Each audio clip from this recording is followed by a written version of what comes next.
En Hechos, capítulo 2,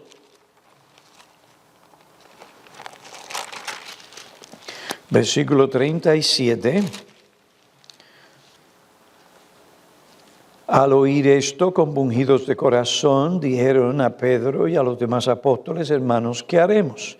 Pedro les dijo lo que tenían que hacer. Y después en el versículo 41 dice: entonces los que habían recibido su palabra fueron bautizados. ¿Y qué sucedió? ¿Se quedaron como personas ambulantes por ahí? No, fueron recibidos, fueron añadidos aquel día como 3,000 almas. ¿Se añadieron a qué? A la iglesia local en Jerusalén. ¿Y de qué disfrutaban o gozaban estos que se habían añadido? Pues ahí dice en el versículo 42, y se dedicaban continuamente a las enseñanzas de los apóstoles, a la comunión, al partimiento del pan y a la oración. He aquí las actividades principales de una iglesia. Aquí vemos que están bajo la enseñanza. Cuando los apóstoles estaban presentes para enseñar a aquellos que habían sido añadidos, y los que ya eran miembros estaban también presentes para recibir la instrucción doctrinal o la instrucción o la enseñanza apostólica. Eso es un privilegio para todos los miembros regulares. También gozaban de comunión unos con otros. Y comunión, en términos de lo que la Biblia enseña, no es sencillamente invitar a la casa y tener un tiempo social y preguntar: ¿te enteraste de quién ganó el partido? ¿O qué fue lo que pasó cuando los Yankees jugaron? Hay personas que piensan que eso es tener comunión cristiana. No, hermanos, comunión cristiana es poder nosotros expresar de una manera natural aquella vida y aquel ministerio que recibimos de Cristo y compartirlo con otros hermanos. ¿Para qué? Para el gozo de los hermanos, para animar a los hermanos, para edificar a los hermanos a continuar en el camino de la santidad, ese camino que nos lleva a ser hechos conforme a la imagen del Señor Jesucristo. Si hay tristeza, ¿qué hacemos? Lloramos con los que lloran. Pero, ¿qué consuelo le damos? El consuelo que hemos recibido de Cristo. Segunda a los Corintios, capítulo 1. Con ese consuelo que Pablo recibió en sus aflicciones, él pudo consolar a otros.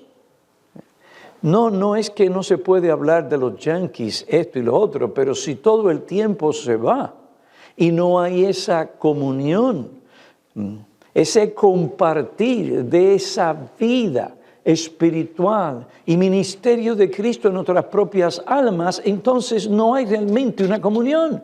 Eso es una reunión social como la que tienen todos los demás que no son creyentes cuando se invitan unos a otros y pasan un buen tiempo. Ahora, para poder impartir, tenemos que recibir.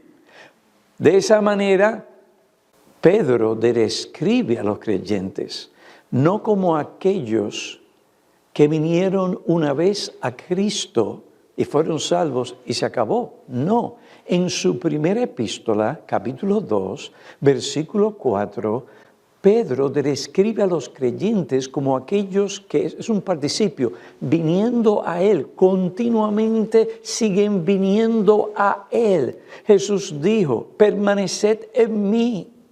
¿Y cómo permanecemos en Él? Cuando sus palabras permanecen en nosotros.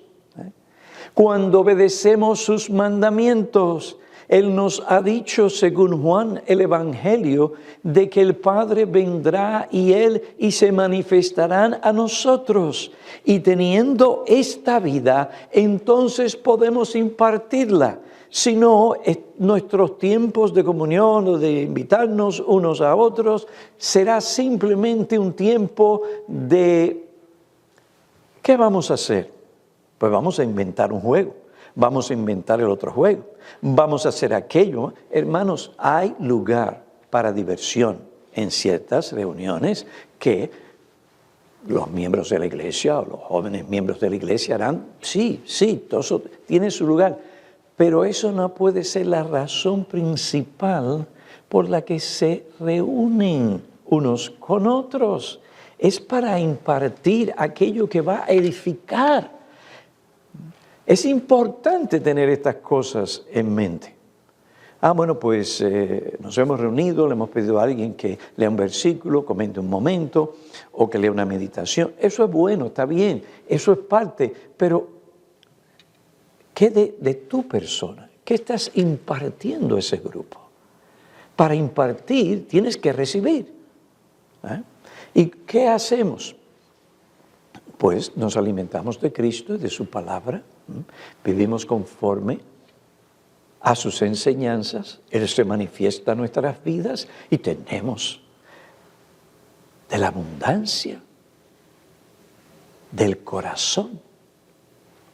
Habla. ¿Qué? La boca. Entonces, tenemos ese privilegio de tener esa comunión unos con otros. Cuando venimos aquí, tenemos una comunión también unos con otros.